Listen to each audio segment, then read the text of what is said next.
Bull-NA-ChinaShop TV. Not just a YouTube channel, your main source for bull breed entertainment. I offer video services such as stud features, kennel features, and full event coverage. I also offer photography services such as puppy shoots, individual dog shoots, and full kennel shoots. You can see examples of each on any and all Bull-NA-ChinaShop social media pages. You can also see an in-depth look into my life and the American Bully lifestyle with my vlog found on the YouTube channel as well. Bull-NA-ChinaShop TV is also the home of the Bull-NA-ChinaShop Podcast, a real, raw, uncut podcast dedicated to the bull breeds and the American Bully lifestyle. You can find all episodes of the Bull-NA-ChinaShop Podcast, stud features, kennel features, event features, and all of the vlogs on youtube.com/Bull-NA-ChinaShop TV. Check it out and hit subscribe today. I'm taking applications right now. I need more haters. Yo. What the fuck is going on? You amazing motherfuckers. And we are in a China shop back again. You want to advertise for someone? www.advertise my shit. Bull-NA-ChinaShop.com. What the fuck is the week? Stop taking fucking pictures. The pup is going to be hosted by yours truly, Ty Lonely Pine.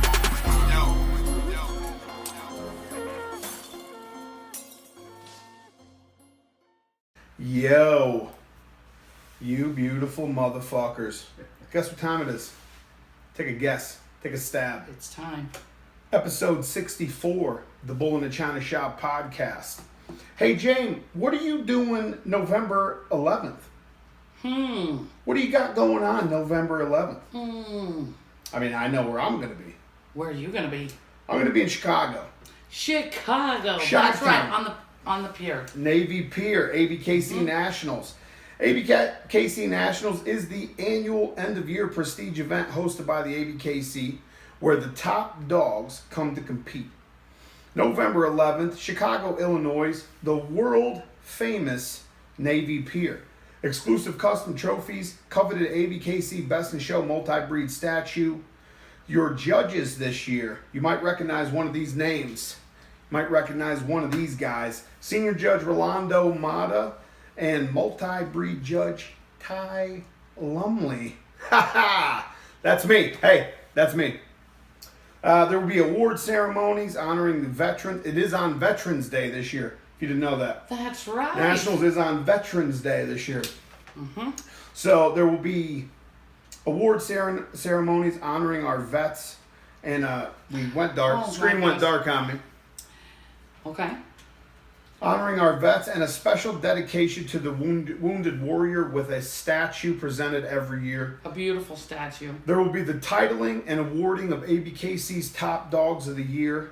Worldwide attendance featuring breeds such as the American Bully, French Bulldog, Shorty Bull, English Bulldog, Old English Bulldog, Bull Terrier, Mini Bull Terrier, Cane Corso, and American Pit Bull Terrier.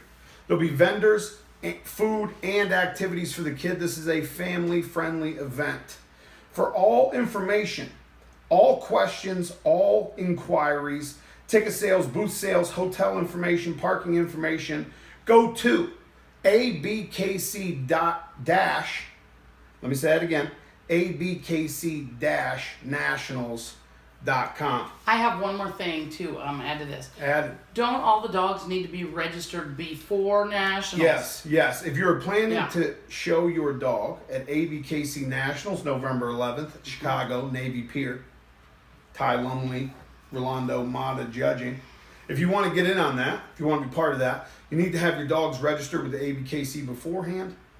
All you have to do is go to abkcdogs.org or email abkcoffice@gmail.com. Go to the domestic registration if you're in the U.S. Right. Need a copy of your registration and pedigree.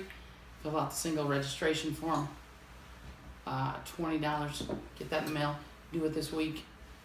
Yeah, you want to get that done ASAP. The girls in the office are actually really, I shouldn't say girls. I don't know if they're, that was super sexist. I shouldn't say girls. I don't know if they're men or women in there. I have no idea. The people in the office are usually pretty quick about getting stuff back and getting paperwork back and shit. But you want to get that in as soon as possible in case there's any problems. You can get that handled beforehand, before the show actually starts. Okay. Episode 64. Success is the tip of the iceberg, people. Okay? I've got my compadre, Jamie Sweet, here. We haven't been able to do a Sweet Life Saturday in a couple weeks. We haven't. I've been gone. You were gone the weekend company. before. And there's been people here revamping the kennel, which almost done. Actually, what's left? Just the automatic watering system, right?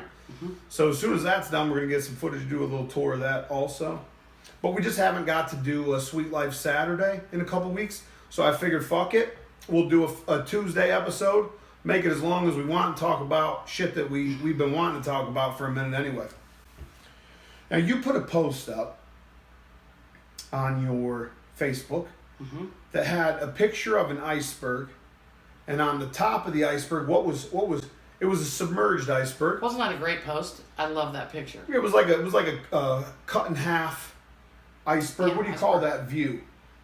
I don't know. This was under the water. This was on top. Right. It was like a. If you cut the iceberg straight down the middle, and you were looking at from in under the water, you see a little bit of the iceberg sticking out of the water, and you see the majority of the iceberg underneath the water that you can't even see. And the analogy was success is the tip of the iceberg. There it is. And everything you see underneath the water is, compared to success, the shit that people don't see that goes into success. So all this, hard work, risk, late nights, struggles, failures, persistence, action, discipline, courage, doubts, changes, criticism, disappointments, adversity, rejections, sacrifices, all of that shit goes into being successful, but that's the shit that you don't see. The late night trips to the vet, where you've got to work the next day. Well, some people have to work the next day. Even if you're just making YouTube videos, you have to get up and go to work the next fucking day. So you spend 4 or 5 hours at the vet's office at night. People don't see that. If God forbid you have a sick dog, say your yard gets hit with parvo, the amount of work that goes into keeping everything alive and keeping that shit from spreading, you're never going to see the amount of work that goes into that, but that's all part of success. But I just thought that was Yeah, I thought that was really nice because it's so a great true. analogy. It's easy to see the success at the top and not understand all the because things. success is just the little tip of the iceberg that you see poking out above the water, and the whole rest of the iceberg, the vast majority of the icebergs under the water, you can't see. I feel like the first thing you have to do though is define success for yourself, right? The first thing you have to do is figure out what you consider to be success or a successful life, or if we're talking about dogs specifically, successful breeding, successful program, successful year. You have to define. I feel like you have to have set goals and some sort of definition of what success is to you in the first place. Right, and I'm sure it's different for all of us. Right. That's another thing that I was thinking about earlier is, some people are totally satisfied, hitting that $2,000 mark. I had a litter of six, and I sold all my puppies for $2,000, and they went to great homes. That's a success for a lot of people. For a lot of people, for a lot of, especially people that are selling like pet, more to a pet market. For me, I wouldn't necessarily say a money, a number I would say a certain number I would consider me successful. just waking up every day and being able to do the shit that I love to do, and my bills still getting paid. To me, that's it. I'm already there. I'm already a success for me. See what I mean? So all this on top of it's just extra credit, really, if you think about it. So you just have to define what you consider to be, a success or successful. But in order to get there, no matter if it's just, living a comfortable lifestyle and not having to work a 9 to 5 every day, to get there, you're going to have to do a bunch of shit that people aren't going to see. You're going to have to sacrifice. You're going to have to, overcome obstacles. You're going to run into a lot of adversity. All that shit people aren't going to see. But even if it's a small goal, something most people will consider small or, minuscule, you're still going to have to work at that. You're going to have shit that people aren't going to see in order to get even there. In my opinion, anyway. Obviously, nobody listens to what the fuck I say anyway, so. Well, it's all about our Should I go goals. pinky up? I feel Yeah, like pinky super sophisticated. We got glasses of water and shit. We got a nice little setting here. We have books in the background. We don't even read. I don't even read, but there's books. Those are my books. Those are hers for sure. That's hers. Yeah. But what do you think? You put the post up. Obviously, it's something that you've been thinking about for a while. Right. What do you think? Well, there was a couple reasons I put the post up. One reason that I put it up was I think it's easy in dogs to see successful people or what we deem as successful people and to just want that and not understand, like you said, what all goes into it. Right. What it took to get there. Maybe how many dogs it took, to be a successful program. But you can take it Or all to over. just be a program in general. Yeah, just be a program to have a healthy litter, to win in the show ring, to breed the dog that won in the show ring. I mean, it's all, you can do all kinds of things with it, and I put that up because it's not instant, and all those words that you read, if we can go back to this picture here, all these words are things it took, Right. all these things it took to get there. Rejection, is that instant? Rejection, that Sometimes. bothers you for a little while. Yes. If you're feeling rejected. The actual rejection is an instant most of the time, but the after effects are fucking lasting. Right. The right, risk. struggles. I like the risk because the risks that we take almost on a daily basis sometimes could make or break what the fuck we are trying to do at the time. Sometimes, I'll use an example, myself, I'm not a, real big, I don't have a lot of experience with inbreeding. And I just recently did one of my first inbreedings. So to me, that's a little bit of a risk that I'm taking to achieve a goal, obviously, but there's going to be risks involved, Right. And anytime you're matching, I feel like genetics, like anytime you're taking the genetics from this dog and the genetics from this dog, smashing them together, who the fuck knows really what's going to come out? I mean, we all hope we know what's going to come out, or hope we can kind of see what's going to come out, but who really knows, So it's, I like that word risk, like that's a good one to me. Or, the risk of driving 18 hours to a show. Driving on the highway is one of the most dangerous things people do every day. That's risky, like that's a different kind of risk, but that's risky shit. Right. Struggles.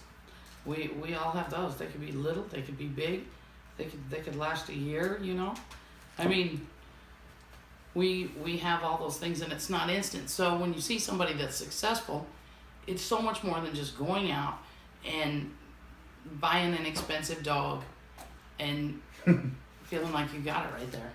It's work. And I think that's a great example of that right now would be somebody like Khan that owns Rocco. Everybody, right now, Khan's kind of the center of the fucking it's Khan's time. the universe right now. He's getting the doubts, the criticism. He's facing the adversity. You know what I mean? I think that people are trying to mold, use his mold as their example to what they're trying to fill that mold now, trying to squeeze themselves into. It's not that easy. You know, we don't see everything that's went into that man, or what he's done to build the small fucking empire that he's built now. So I think that's a good example. I think that's spot on. You know, you can't, a lot of people just see, you know, I'm going to use you as an example, like, especially Shorty Bulls. A lot of people see you and they see how easy you make this shit look, and they think that they can do it too. Right. Which is, no, and it's you not can't. Easy. There's a knack to it. No, you that's very can't true. do what she does. You can't do it. You can't do, for most people, it's going to take 10 years to get even close to what you're doing, to what Dave's doing, to what Khan's doing. You know what I'm saying? Like, it's going to take a decade if you're just starting right now to even get close, I feel like. Well, and there's so many components that go into it. You know, like this isn't 2 dogs. It's many dogs. It's many years. It's many breedings.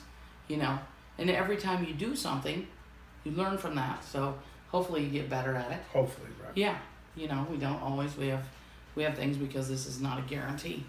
But you know, And we live in a very instant world. Right. And what I see about what I don't like about this instant stuff, somebody comes in, it's new to them, someone else has made it look easy, they're, you know, and what's the advice you get when it looks easy? Well, watch what they do. You can watch what they do, what you think you're seeing, what they do. You know? If you're not right there, you're not seeing what they do. Right. You know? It can all look happy and clean and nice and good on Facebook. That's not necessarily accurate as to what goes on, and that's gonna tie into some of our stuff later this evening. But and I think, like, people don't see the days that you have shit splattered up your face. You know what I mean? Or the days it's pouring rain, but the kennels still have to be cleaned. The dogs aren't getting rained on because they have a roof, but you still have to stand outside like a douchebag and clean kennels. or the day that you stayed up for a week trying to save this puppy, you know, and finally Right. that morning it passes. You're so tired. You knew 3 days ago it was probably going to, but you didn't quit because there was a chance. Yeah, sometimes they do. It could make it. Now you're tired. Now you're angry. Now you've lost. Now, you know. Right. And all those things. And so, you know, I just want to tell people it's not instant. But when they do this and they don't get instant success, what happens a lot of times? They blame. They blame. It's everybody's fault but their own. And then they go bye-bye. You know, the breeder screwed them. How? Did they twist your arm to make you buy the dog? No, you came, you bought the dog. You know, if the price was high and you paid it, I don't think anybody got a gun to your head to do that. But do you hear that a lot? Oh, yeah, I hear it all the time. It's always everyone's fault but the buyer. Yeah. You know what I mean? And you know, to some buyers' credit, some people are getting fucked over. Some people are getting taken advantage of. But the majority of the time, it's everyone's fault but the buyer. Well, And we're going to talk a little bit about that too. Buyer and seller responsibilities. Mm-hmm. Also, I just thought that the iceberg of success. If you got, I'll put a picture I'll clip a picture into the video so everybody can see it. But for the people listening on the audio only, if you just Google iceberg of success, you'll see the exact image what we're talking about. It's a pretty common thing that goes around. I just thought that's like very fitting for right now, for this time right now, because of how much social media persona is bullshit. You know what I mean? And how much of that you know, baller shit is going on Facebook, and people are trying to imitate that, and or trying to do what these guys that are quote unquote balling are doing, and expecting to be balling right beside them, and it's not happening. You know, because first maybe you bought a third pick. You know, maybe you didn't want to spend the money you needed to spend. Maybe you wanted to take a shortcut, and now you're angry about it in the long run. There are no shortcuts in this shit. yeah, you know? maybe the breed's not for you. You know, maybe it's not easy. You know, I mean, like It's English definitely not Bulldogs. easy. It's definitely not they're easy. not easy. And when you fail, and you become a breed hater because, oh, that breed is, you know, it's terrible, it's this, that, and the other. maybe it just requires a little bit of experience and time and Perspective. And it's not as instant as people think. So, but I think that's something that we don't think about. That's something that, okay, how many times have you taken information from somebody about a breed and you know, locked it into your memory and then regurgitated that to someone else, not knowing what that person's experience with the breed was? You know? Same thing with American Pit Bull Terriers. Oh, they're vicious and they're monsters and this and that and the other thing. But that is more like a game of telephone, hearsay, passed down from person to person to person to person, because one irresponsible owner had a bad experience with the dog and then just started bad mouthing that dog, and down the line it went. It happened in the 90s with Rottweilers. Before that it was German Shepherds. Mm-hmm. You know, people have and English Bulldogs have been in the controversy for 20 years. So misunderstood. One person will have a litter that has, 3 water puppies in it. Now all of a sudden English Bulldogs are full of health defects and issues because they had one bad litter. You know, you got to take that. It's perspective. It's all perspective. If you had a shitty experience, your information on the experience is probably going to be pretty negative. You know, so I think perspective definitely has a lot to do. But with like it also. with anything in dogs, we have to look at numbers. I always say it's a numbers game. Right. We're looking at 8 out of 10. Right. That's what we're looking at. 8 out of 10 pups out of the litter. Is it 8 out of 10? I mean, I feel like that's a high. I feel like that's real high. Fucking number. I just use that for an example, but we're I always say the looking majority. at the numbers. If you have 10, I'm looking at 6. Mm-hmm. You know what I mean? Mm-hmm. If that's the majority, 60%. Mm-hmm. So if 6 out of your 10, if 6 are the positive side and 4 are the negative side, to me that was still a successful breeding. But if you try something one time and it's a negative experience, then you decide, to try it again or not. But do you know in children, let's talk about broccoli. You should offer it to your child 15 times before they really know if they do not like it. You try it 15 times. What if you had to breed 15 litters before you knew if you want to be a breeder or not? Fuck. Some people don't do that in their entire life. That's what I was going to say. But they have an opinion on everything. That's a fucking interesting point. Because, I'm probably only a couple years to where my opinion would even count. You know what I mean? If we made it a 15 breeding minimum, mm-hmm. my opinion might have only counted for 2 years. That's a lot of litters. But we don't think 1 counts or 2 counts. It counts for us personally, but is it enough to make an opinion that we can tell everyone on? I don't know. That's just still a personal experience. Is having 2 litters enough for your opinion to fucking matter? I don't know. I gotta be honest with you, I don't know. I'm gonna say no, but I know there's a whole bunch of motherfuckers out here listening right now that have had 2 litters of puppies and want to chime in. Feel free to chime in, and also feel free to listen to me tell you your opinion doesn't matter, okay? And this is the thing, what we're talking about is negative perception and a negative perspective on things. Maybe you've had 2 litters and everything's been rainbows and unicorns. Congratulations. Mm-hmm. We're happy for you. We hope that continues. If you have 2 dogs that are the picture of health, everything goes right, it's true that you can say my dogs have had no health problems. But you're the minority. Understand that. Understand that you're the minority at that point. You're not in the majority. The more, I said this just the other day when I was by myself, the more you deal with, the more shit you're going to encounter. Mm-hmm. The more dogs you have, the more litters you have, the more shit you're going to encounter. Mm-hmm. Period. Yeah, because it's a numbers game. The fucking numbers! The numbers don't lie. They don't lie. The numbers don't lie. Kind of like Top Shots. Okay, do you want to do the product of the week before we get into yes. responsibilities? Yes, I do if I can find it. As a fucking are you ready? Breeder? Okay, it's episode 64 of the Bull-NA-ChinaShop Podcast. Product of the week this week. Wizards Power Clean all-purpose cleaner. I kind of want to spin the wheel. Now, again, Can I spin the wheel? this is not this is not a product that's they're not endorsing the show. They're not sponsoring the show. Yeah. This is something I actually just found out about today.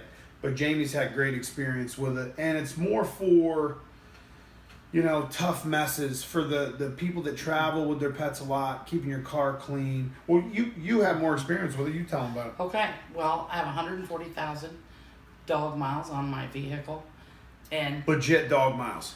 it's a very sexy town and country minivan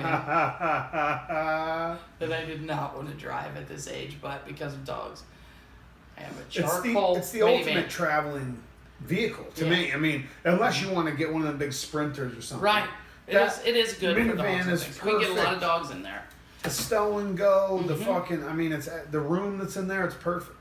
Yeah. So it has a light gray interior, and it just that many miles of dogs, I would clean it, but it wouldn't get clean, and so I Well, went, you guys know, you've got hair, you've got slobber, you've got puke, you've got piss, you've got shit, you've got, well, we've had blood in there. Mhm. Anything and everything when you're traveling with dogs, unless you wrap your car in a fucking protective cocoon. Who does that? No one. All this shit. Remember I- we used to put everything. blankets on the floor? Anything and everything that you could think of has been Yeah. in this van, you know, from, like she said, 140,000 miles. And it wasn't clean before you use this. The interior, the No, inside. but I would clean it, but it would still look, when it's just a used Right, wash it with vehicle. like paper towels or a wash Yeah, rag yeah, or yeah. something, right? So I used this and I let it set, and I was blown away at how clean it got with a washcloth and this. So it's a Wizard's Power Clean. I got it at the auto parts store. Now, is this pet friendly? Oh, geez, I don't know. So until we find out if it's pet friendly, don't put it on your pets. I don't know if it is or not, but No, but a lot of these heavy duty cleaners aren't pet friendly. What you do with those is clean the area, dry it off real Yeah. well, let it air out, the dogs will be fine. yeah, that's what we did. Rinsed it with the. So, But it works on interior, it works on carpet, but it even works on engine degreasing, it says. I didn't do that. Barbecue grills, tires, wheels. Anyway, what I did was the interior plastic. she just named every purpose that we don't need Mm-hmm. as dog breeders. None of those things have anything to do with us. I'm not going to say that on the air. What? Okay? If you want to clean your ass, That's not what I'm don't use Wizard's Power Clean. Okay, anyway, product of the week. Wizard's Power Clean, all-purpose cleaner and degreaser. Good shit for the traveling dog parents out there. Okay, let's get into responsibility a little bit. Yes. Okay. Okay. That's Now, a big question. you put up a post. You put up a little I did. 'cause question thing on I like to get people's input. right on Facebook, just asking people what they think makes you a responsible breeder. Now listen, the majority of these responses are just the word ethics. We're going to talk about what ethics mean. But what the fuck do you mean ethics? You can't just write down ethics and everybody's going to understand what you're talking about. Your ethics and my ethics don't have to be the same, and if mine and yours are different, doesn't mean one's right, one's wrong, or both are right or both are wrong. See what I'm saying? So to me, you can't just say a general blanket statement, ethics, and it covers everything, because I don't think it does. Obviously, that's part of it, having, And every registry has a code of ethics that we should follow, and it sounds great. It doesn't always get followed, Well, I feel like a code of ethics to me is basically a guideline made so you don't turn into a fucking scumbag. I feel like if you're talking about a code of ethics as far as breeding goes, it's basically a guideline to keep you from being a scumbag. I did a little homework and I looked that up. Do you want to hear the official? Yeah, official definition. Okay.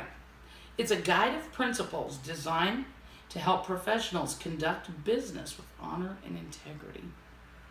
And it's based on the organization's core values. So that's the official definition of ethics. That's the code of ethics. A code of ethics. Yeah, ethics are moral principles that govern a person's behavior or the conducting of an activity. Okay, so again, that's a pretty blanket statement just to say ethics. I mean, we all know for the most part, you know, what good ethics are. You know, you don't breed a female under what, you know, blah blah age.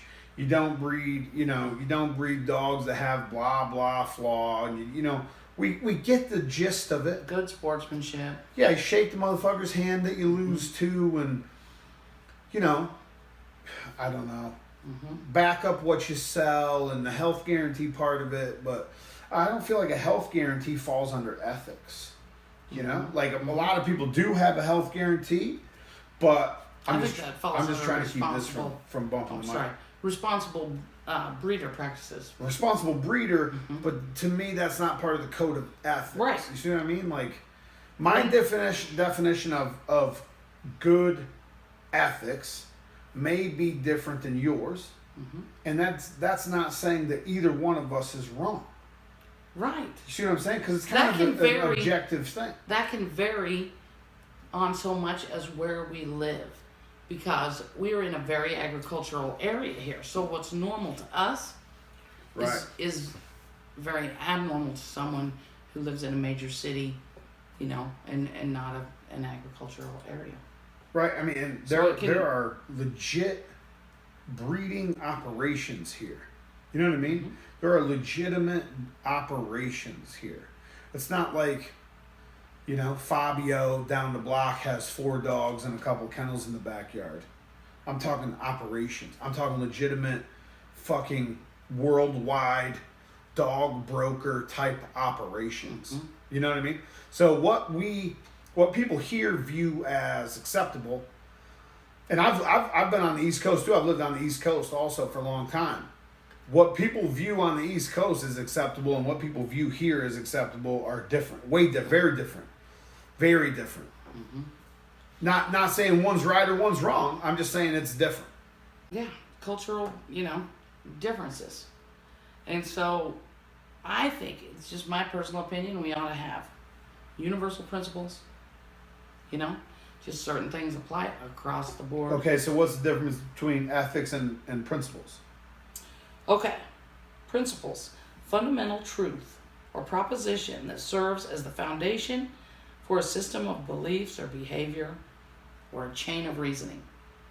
So principles... Fundamental truth, chain of reasoning. I like that. Right, I do too. I like that. Yeah. This is kind of like what we wish to be. This is fundamentals, the foundation. Well, I feel like the word. The code of ethics is put out there so people don't have to have their own principles, in my opinion. Like what my principles are probably more strict than a general code of ethics in a lot of ways, right? A lot of people coming in to breeding, no experience breeding, they probably don't have a lot of principles because who has taught them the principles? How do they know the principles until somebody teaches them the principles? And so that's where the code of ethics comes in, to to kind of give a new person coming in some sort of principles to stand on. And wouldn't it be nice if there were some universal principles that were just understood by everyone? This is how it used to be. It used to be this way, okay? And now it's changed. But there used to be certain things that were just unspoken rules. Is that this list right here that you've got? No, this is the backyard breeder versus the responsible breeder. Oh, okay. Let's not go there yet. Let's not get in there yet. Yeah, so I was talking about universal principles. You know, like.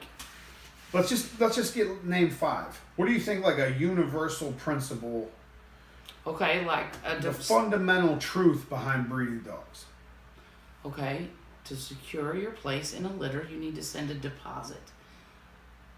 The deposit is non-refundable if you, as the buyer, change your mind. If, as the breeder, if the puppy dies or something like that, that is my responsibility, then I have to move your, deposit or refund it or whatever. I think that should be a universal principle, so it's not a surprise doesn't have to be explained all the time. Deposits are required to secure your position in the litter, and they're non-refundable on the buyer's end. Right. So if it's a buyer remorse, or 2 weeks down the line your water pipe in your house bursts and you got to spend $20,000 fixing things, that's on your end. That's not on my end. Your deposit's not going to be refundable, but it can be transferred. For me, it can be transferred to something else. Right. That should be across the board. Mm-hmm.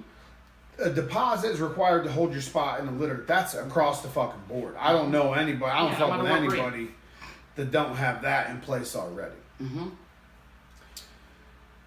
You know, and that's a simple one too. It's such a simple thing. Mm-hmm. You know, it's such a. They don't have to be. You don't have to get super in depth with them. You know what I mean? A fundamental fundamental truth of breeding. You need to provide food and water for your animals every day.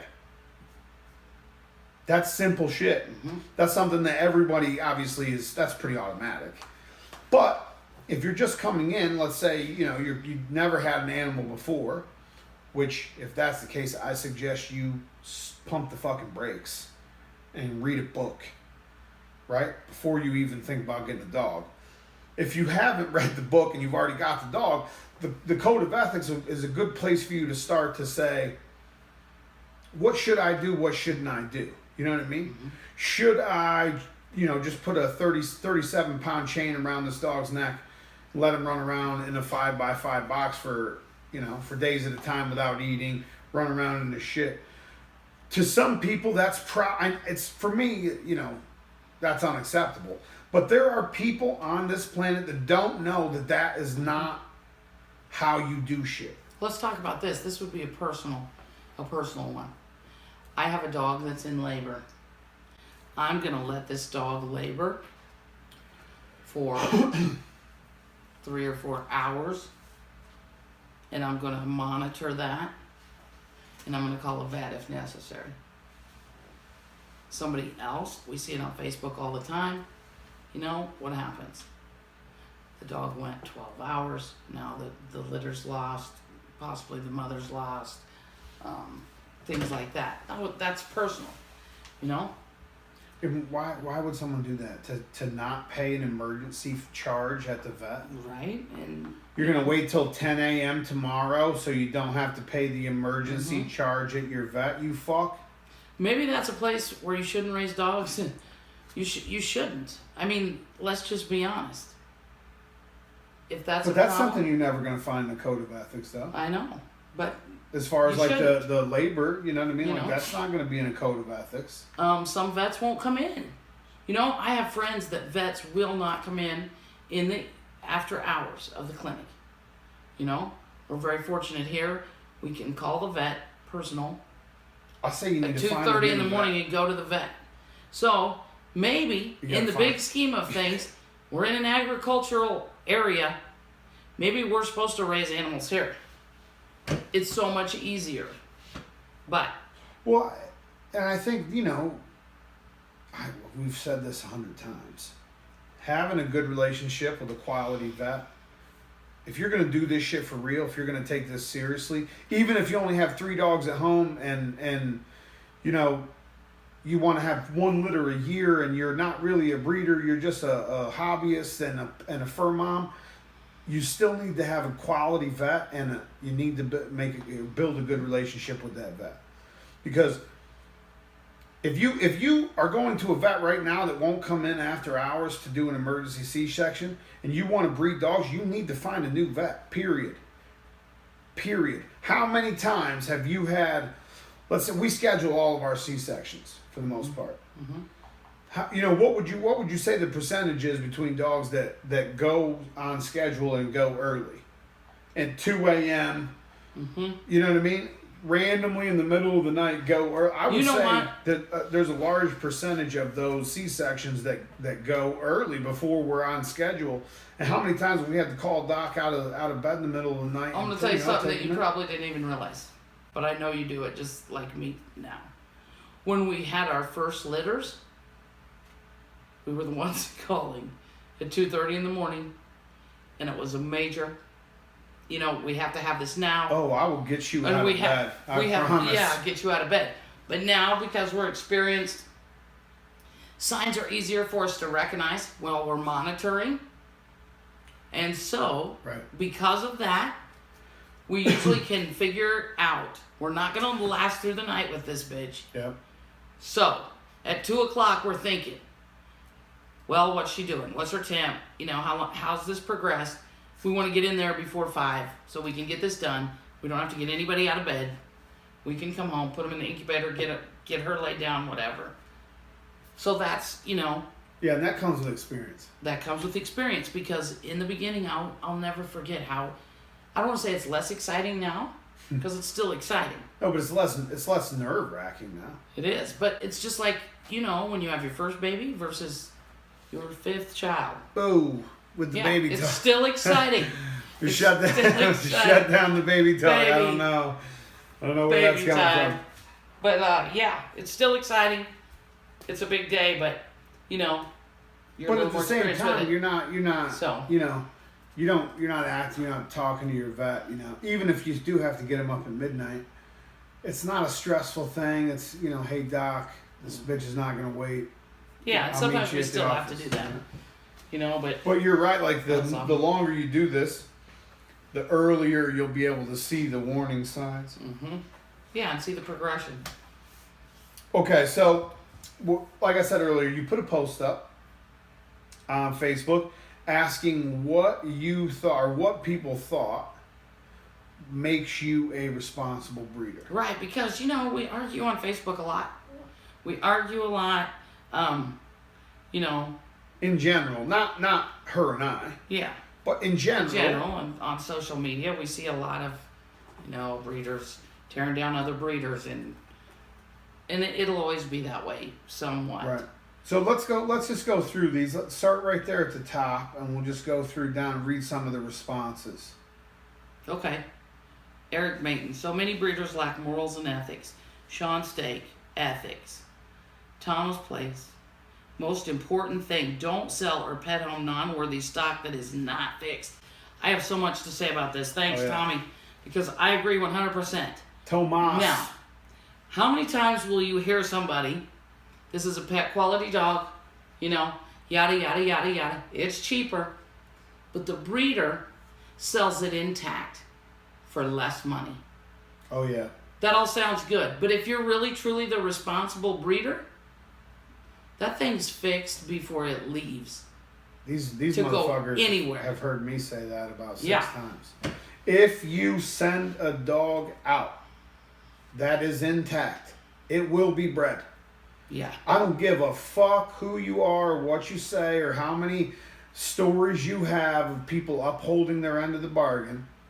In my experience, if you send a dog out that's not fixed, that motherfucker's getting bred. Whether it's got papers, whether you made him sign a contract, it doesn't matter. That dog is getting, especially American Bullies, because it's such a booming thing right now. Everybody wants to get in.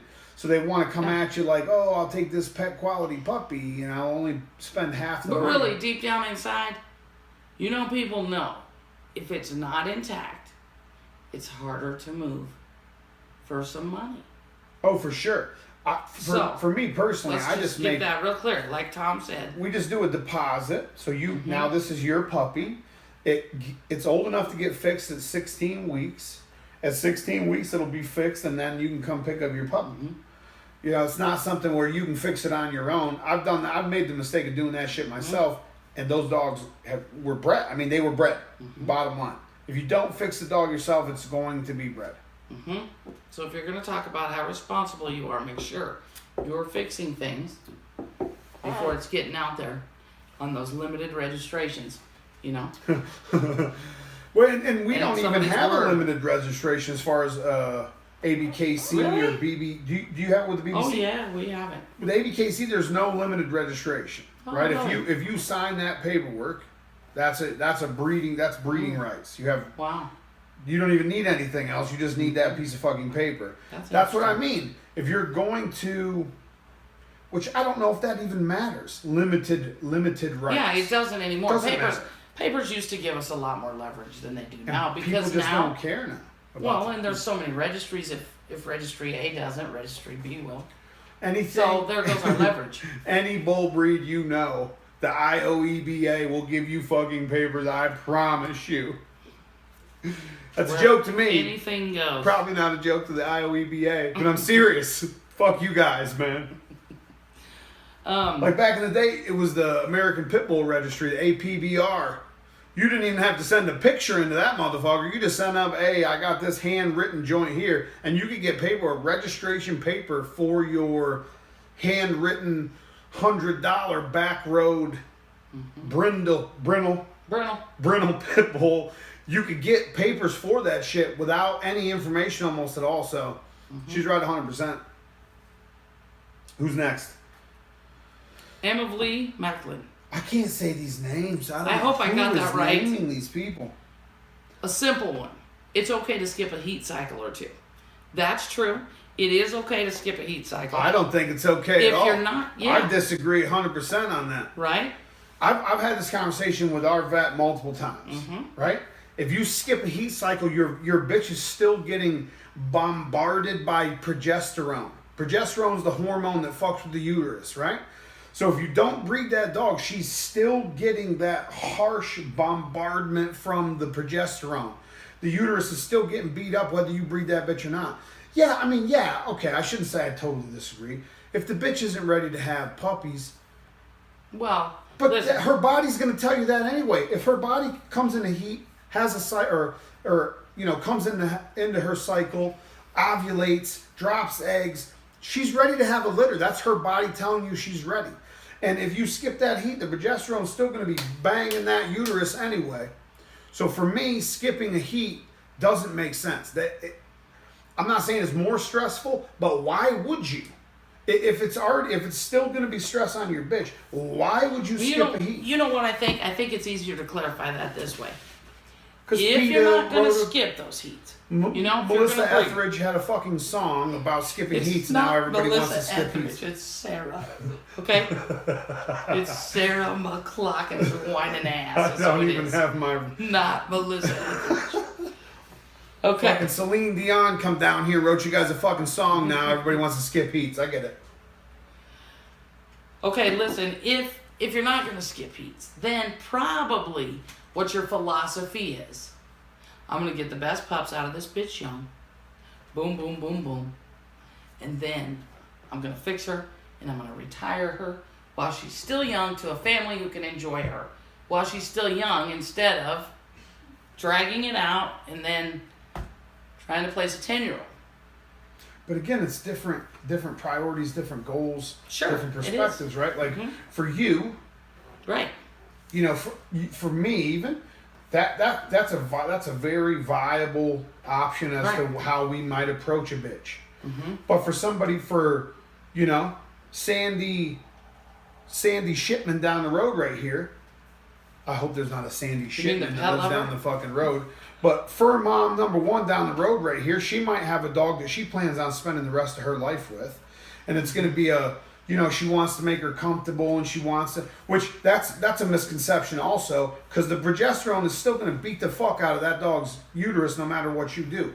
But if fur mom number one down the street wants to have, plans on having the dog for life, it's probably not going to hurt the dog to skip a heat necessarily. But if you're having a litter, skipping 2 heats, having a litter, skipping 2 heats, by the time you get to that third litter, you're putting your female in danger because of all the progesterone she's already had to deal with, regardless of whether you were breeding her or not.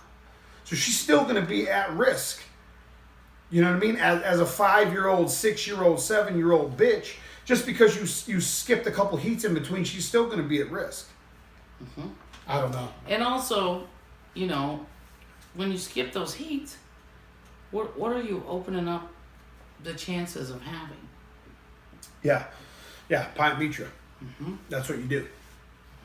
It's not every time, but every time a female comes in the heat, that uterus turns into a toxic, mucousy fucking catch pen for bacteria, basically. So whether you're breeding her or not, she's open. The progesterone's killing her, or not killing her, but kicking her uterus's ass. And the bacteria is building up in the uterus no matter what you do, whether you breed her or not. So somebody please explain to me what the fucking purpose of skipping heat is. Unless the female had 15 puppies, she almost died because they sucked her bones to death or sucked her down the skin and bones. Well, then chances are she's not going to get bred. She's probably not, right. going to come in heat and probably not going to get bred. That's kind of our veterinarian's philosophy is the female will tell you your best approach. You know what I mean? Your bitch is going to let you know what she's ready for, what she's prepared for. Mm-hmm. Okay, I like this one from Jason Hornquist. Honor, respect, and dedicated commitment for a dog first and foremost. With this, basic morals and ethics are already installed. With that, also a common basic knowledge of what would and could be required when breeding a pair of dogs. So know what you're getting into. Do your research. Read a fucking book. Yeah, read a book and learn, and don't be surprised with things that are basically normal for your breed. If you go into English Bulldogs and you think they're going to have natural birth, this is what we're talking about, okay? I have had English Bulldogs have puppies naturally. It's not impossible, but it's not probable. To the rule. Right, it's not probable. So know what you're looking at. And I just have a lot to say about know what you're looking at. Know the diseases or the health risks that your breed, it has. Yeah, I mean, just a general education about the breed that you're fucking with. That's definitely, I agree with that 100%. That's a good one, Jason. Mm-hmm. Okay, my former guest and friend of the podcast, Ariel Mejias, has... and remember, these are all responses to the what do you think makes a responsible breeder question. Ariel says, breeds sound animals regardless if if not to a standard, but the animal is still sound. So Jesus, I don't know what that looked like Spanish to me for a second. Honestly, I don't know what I was reading. The amount of dogs on the premises doesn't matter as long as the breeder has time, money, and adequate living facilities for his animals. So basically, that's like the numbers versus conditions puppy mill argument. Do the amount of numbers you have determine whether you're a puppy mill, or do the conditions and care your dogs receive determine whether you're a puppy mill?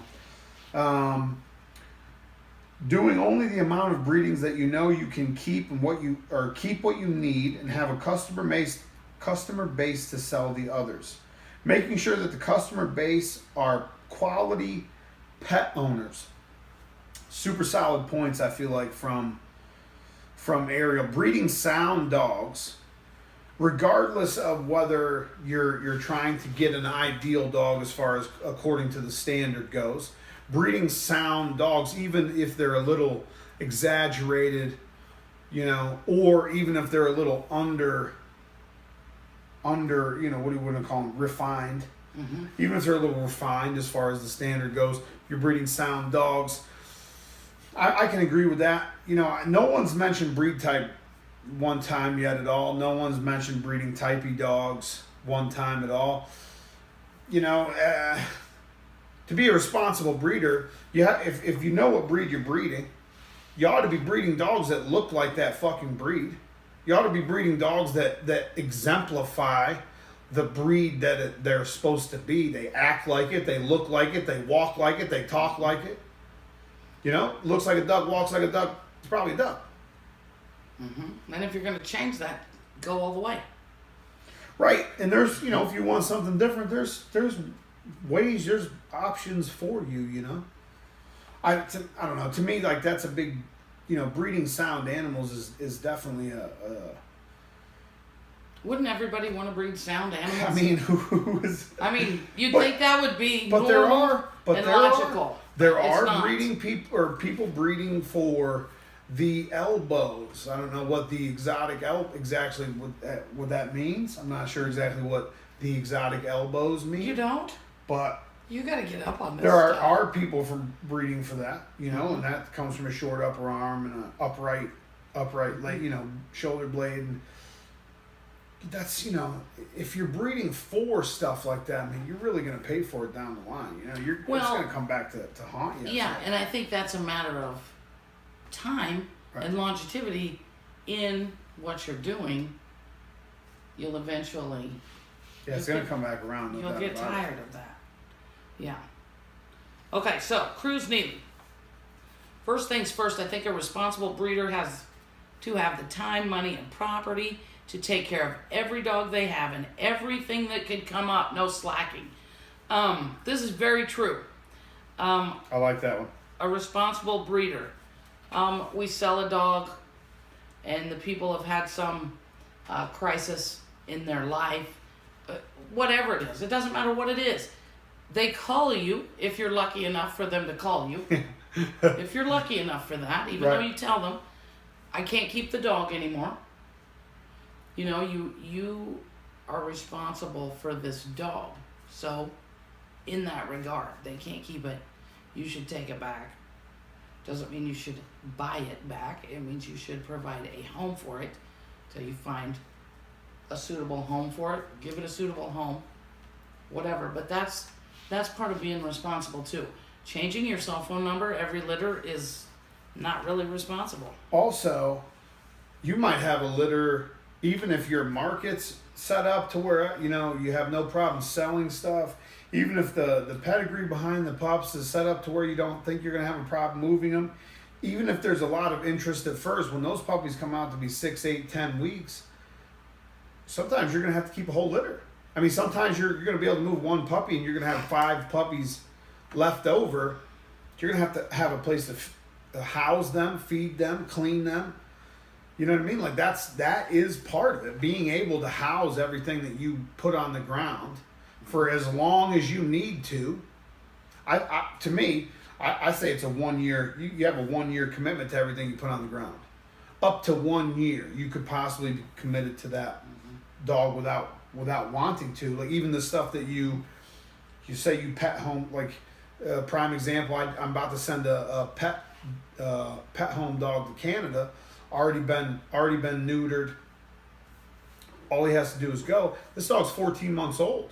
So for the past 6 months, I've been trying to find the right pet home for him. So this is 14 months I've got invested into this dog that now is a pet quality animal. But you have to be committed, to me, at least 12 months. You have to be able to commit to everything you put on the ground.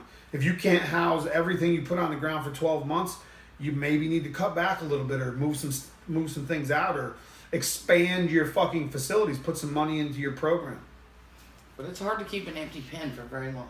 Oh, you can't. There are no empty pens. It is hard to keep an empty pen. No empty pens. I personally hate seeing empty pens.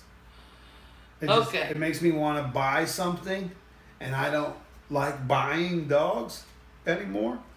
So it just keeps me out of trouble, you know. Matthias Armstrong. I'm going to read the ones that are different from Matthias. Be there for your new owners. Customer service. They're going to come to you first. Have the answers for them or help them research to find those answers. Help them do that if you don't have it. Screen potential buyers with professional paperwork in order. That's very important. To screen your buyers, ask questions of your buyers. Make sure that this is a suitable dog for your buyer.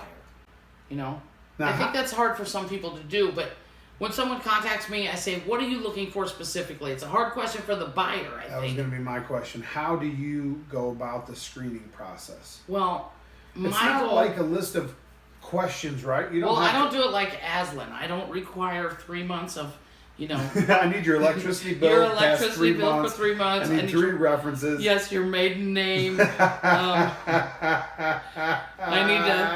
need an aerial view of your property. Okay, I need to know how many steps you. I don't do that. I've ever heard in my whole life. But that's what she does. But we're not saying that that's a bad thing if you do that. But she's been doing this long enough to where probably a conversation with somebody You can Yeah. you can find out what they're looking for, what how they're going to have it set up. Like with just a conversation, you could probably figure out most of it. Right, but because it's because this is a new breed, basically, a new breed, I want my people to be happy with the puppy they choose. This is their choosing. I'm trying to guide them Right. so they get what they want. So Can I get a refill? my first question to them is, No. okay, what are you trying to do?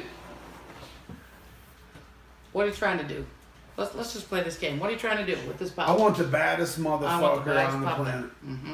I want to. Always you do. I want to go in the show ring and I want to kill everybody, and then I also want him to be a freak. But I want a freak. But I also want. But you want a clean freak I that's want a- correct right, everywhere, right? right. Mm-hmm. Extremely bully. And I only want to spend $800. Boom.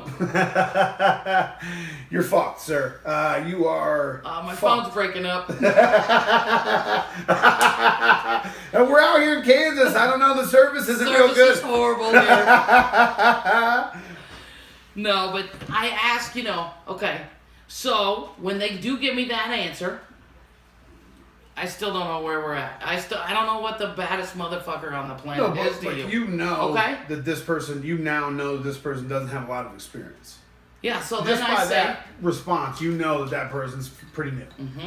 so then I say, okay. Thank you. Go through my dogs on my Facebook. There's about 10 million pictures there. Okay? Go through as many as you can stand. Oh, that's a good plan. Tell me what you like and tell me what you don't like. And you're not going to hurt my feelings.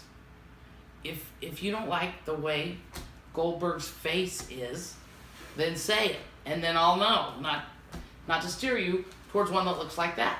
If you can't stand Brindle, say it. If you want Brindle, say it. If you want... have that Brindle. You got to be specific. You got to be specific in what you want, and then I'll be specific in what I can get to you. But it'll still be your choice. The first step is kind of trying to figure out what you want. Right. Most people don't know what they want. They want a badass. You're exactly right. I want the baddest motherfucker you got. Yeah, Well, I want you one better- you keep. How many times do you hear that? See, the thing is, if I would keep them, I am keeping them. And it's going to... Not that you couldn't buy that dog, but it's not going to be... Some people say, How many people hit you up and say, I want the ones that you would keep, but only want to pay like prices of stuff you have advertised? Like, no, sir, I have that advertised for $3,500. That's not my keeper. The keeper's going to be quite a bit more than that. I think people have a hard time understanding. But that's because so many people, like people, for example, with the Axel Nationals winner, Grand Champion Axel litter that I had. I kept 6 puppies in that litter.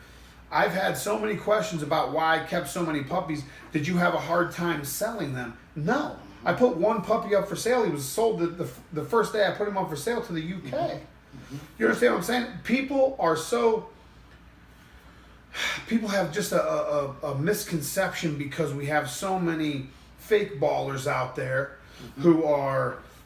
taking discounts and, you can get my pick for the same price as I had this, just because they're so desperate to make a sale, desperate to pay the bills.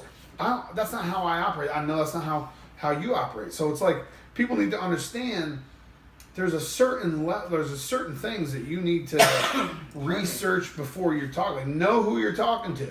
You know what I mean? Know, because not that it's insulting, but if we have this conversation and you tell me you want the baddest thing on the yard, I want something you would keep, and then you tell me you only want to pay $3,000 for it, I'm not trying to be a dickhead. There's probably somebody out there where you could get their pick for $3,000.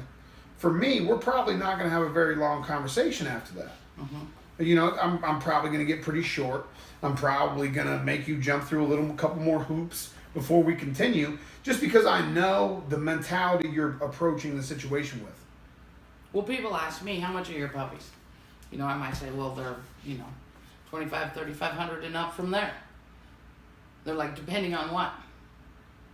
And really and truly, depending on how bad I want to keep that puppy. Right. Now, because I don't... Oh, that's nice. I like that. Because I don't want to keep that puppy, that doesn't necessarily mean something's wrong with it or it's less quality. It could be. But my reasoning you don't want to keep could still be the best. Exactly. The best dog on someone else's yard. I may already have it's all about levels. I may already have it here. So why do I need 3 or 4 of those? Right. This could be a great start to someone else's program. Exactly. So making those assumptions, as a buyer, as a newbie buyer, it's obvious. You know, that's where we have to converse and, you know, listen to the other one talk, and you can kind of get a feel of where they're at. Do you think respect has a lot to do with how the conversation goes also? You know, because if someone approaches you in a disrespectful way, right? You know, what's the lowest you'll go? Yeah, I don't do that very well. What's the highest you'll might go, get some crazy answer. What do you mean, like? Hey, if you really want to piss somebody off, I did this one time and it's great, and you ought to try this. I love pissing people off. I know you do. So try this. This is a doozy. So the guy calls, wants to know how much for the mail. I say, it's $3,500. Okay, it's 4 weeks old. It's $3,500. Dude doesn't want to put a deposit down. Never heard of that. It's not going to do it. I said, okay. There's no guarantee that this pup will be here, or if there's anything on that. So, pup's 7 weeks old. He calls back to get his pup. And that flew all over me wrong. So, without a deposit, you don't have any stake in do this sometime. The litter. That pup now is a $5,500 puppy. Right, because things change between 4 weeks and 6 weeks. Yeah. I might want to. Very that might be my impressive keeper now, right? Right, very impressive. So this is a two-way street, people. It's not the buyer against the seller. Of course, you have to be smart as a buyer. You have to be smart as a seller. But it's business, and so you have to converse. You have to do it a time or two. You have to listen to what's being said. Yeah, you really. That's the biggest point is you have to listen to what if you're the buyer, you need to listen to what the seller's saying. Mm-hmm. If you're the seller, you need to listen to what the buyer's saying. And there's no room for those assumptions. So don't assume. Ask a question. If you're talking to a real breeder and a responsible breeder, they'll answer the questions. There's not a problem there. Right.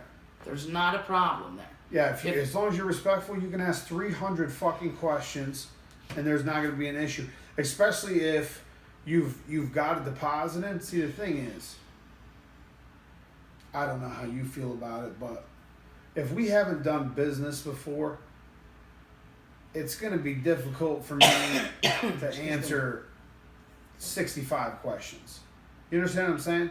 Right. Essentially, my time costs right now. So what you're saying every is second of my day is worth some sort of. A deposit improves your hearing greatly. I hear the same, but I don't. My conversation will get way better with the deposit, and that's not being a dick. But you have to understand, and I'm sure she gets this too. People ask me questions every day, all day. And I have no problem answering. I have no issue with that. I love it, actually. But at the same time, if we haven't done business together, if you haven't spent money with me, I'm not giving the game away for free. Mm-hmm. You understand what I'm saying? Like, there's certain things we can have conversations on, and I'll help you out, no problem. You can only drink so much free Pepsi at the dealership. Exactly. Before you have to go. Exactly. And it's just... but honestly, I have people now that say, listen, I know your time's valuable and I appreciate you responding. Yeah. And like the appreciation goes a long way. Yes, it does. But demanding answers and being a dick when you're asking questions, that's going to be a short conversation. I promise. Yeah, it is. I have no problem not answering. I will literally look at your message so I seen it. There'll be a little scene in the corner. Never respond, and I will not lose a minute of sleep. I promise. But it's a give and take thing, and it's all about respect. It's common sense. To me, anyway. Common sense. Okay, so we're not even through the. I know. Do you want to keep going on these? Yes. Or we still have all this. Okay, Brian White. We have days. Brian White. I've known Brian White a long, long time. American Bulldog guy. and some shorty bulls. What's Brian got to say? Brian says, being true to breed standards, no cutting corners, keep the good, kill the bad, be honest, don't be a thief, making hard decisions you don't want to make. When I go to bed at night, I know I'm doing the breed good, not bad. There's more, but you get me. I think everybody wants to do it like that. Making decisions you don't want to make. That's fucking That's huge. really hard, yeah. That's huge. Mm-hmm. And you'll never see that on a code of ethics.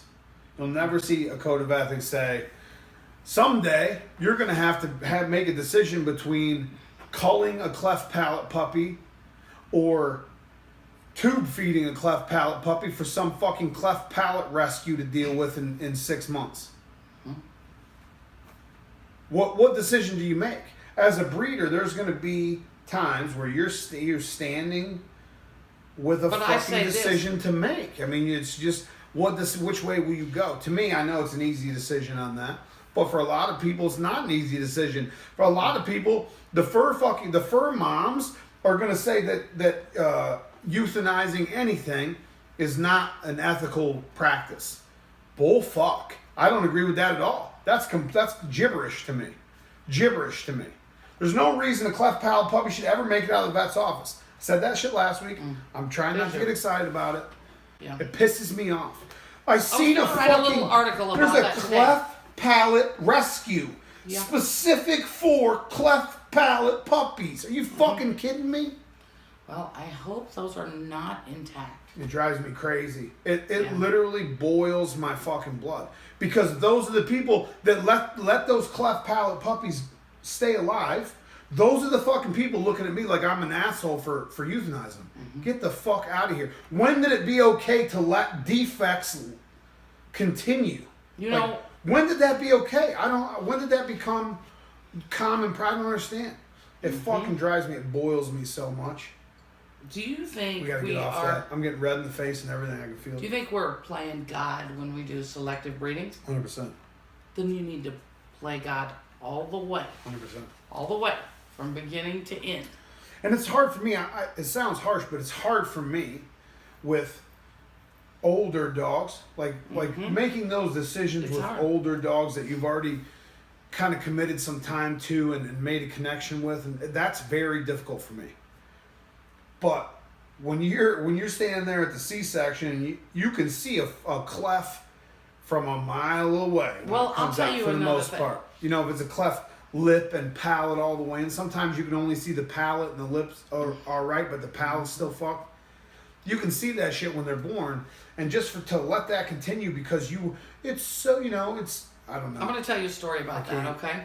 That made it easier for Mike because, that's not really in Mike to do those kind of things.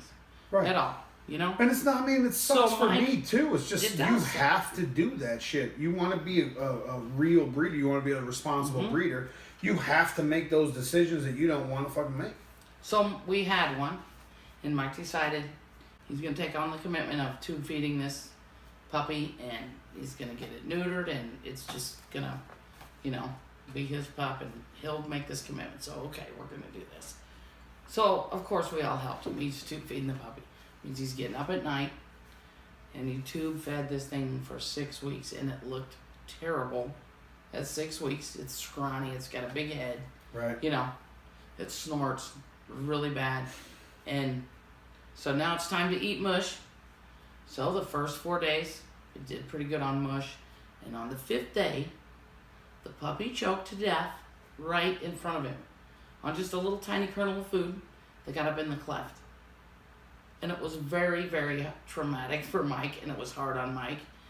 And the puppy, he's already been attached to it. He's been up with it every night for all that time. There are vets out there that will do So that made it easier for surgery us on that shit. to- 5 weeks. They'll cosmetic surgery to close that shit up and try to make it look like. But the thing is, internally, you've still got the issue.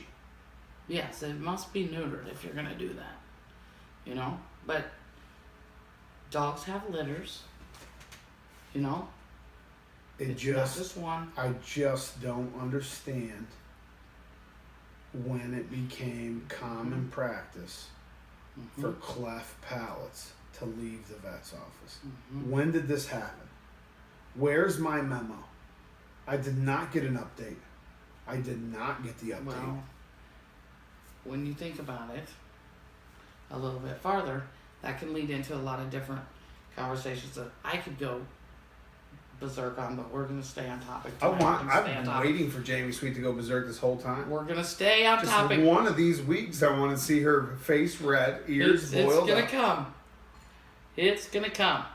Okay, this is my buddy Chuck, Beach Bulldogs Coffee. I haven't seen Chuck for a long time, but I'm glad he posted on here tonight. And it says, I don't comment on these too often, but this one is easy, at least for me. Take care of your dog's health test. Just because you produced or bought a dog does not mean it should be bred. The number one thing, when problems arise with a pup, take care of it. And what Chuck's saying is don't push it off on somebody else. Don't make it somebody else's problem. You know? Be responsible. Take care of the things that you brought here. It's that simple. It's not even difficult.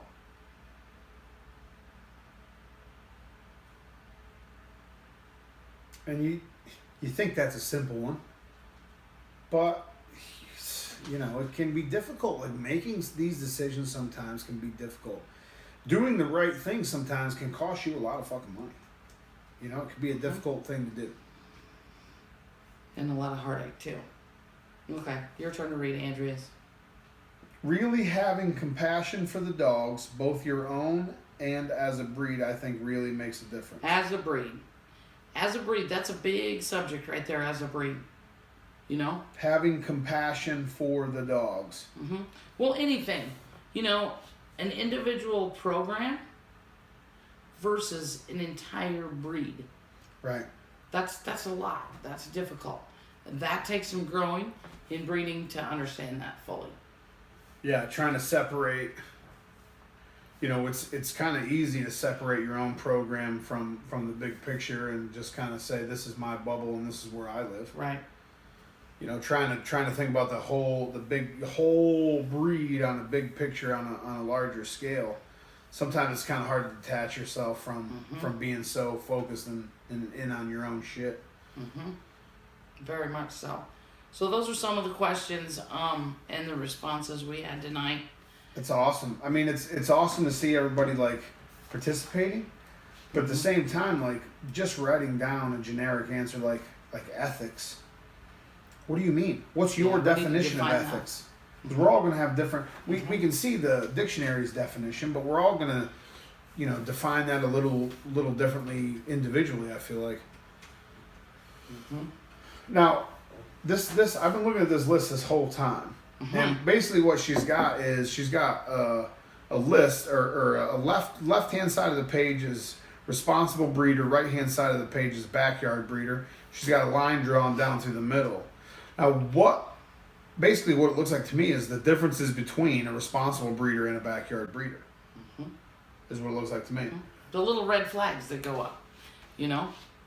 Or okay, so give the us gold stars that go up. Yeah, give us some examples. What do you think? Okay, is there one thing that makes you a responsible breeder? No. Is there one believe thing so. that you can say if you do this, you are a responsible breeder? I don't think it's one thing. No, I think it's like, you know, Ty, what I say. It's numbers. It's numbers game. It's numbers. Right. It's components. It's components. And I think it takes, you know, we're gonna list a bunch of shit right now. Mm-hmm. But you don't, if you're not doing one of those things on this list, doesn't mean you're a backyard breeder.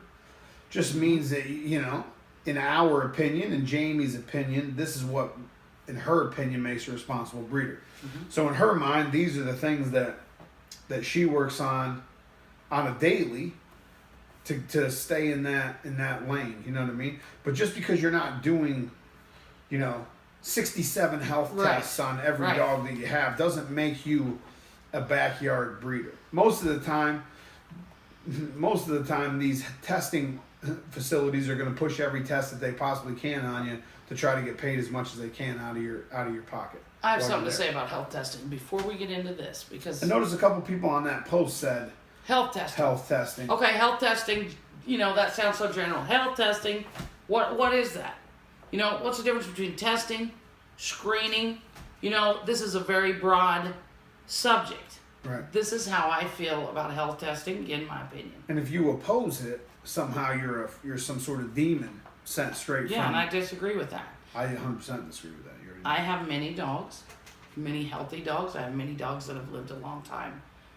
I don't have a lot of issues or problems, and if I do, I go to the vet with that. A lot of these health tests are marketing. A lot of these are. Fact. Fact.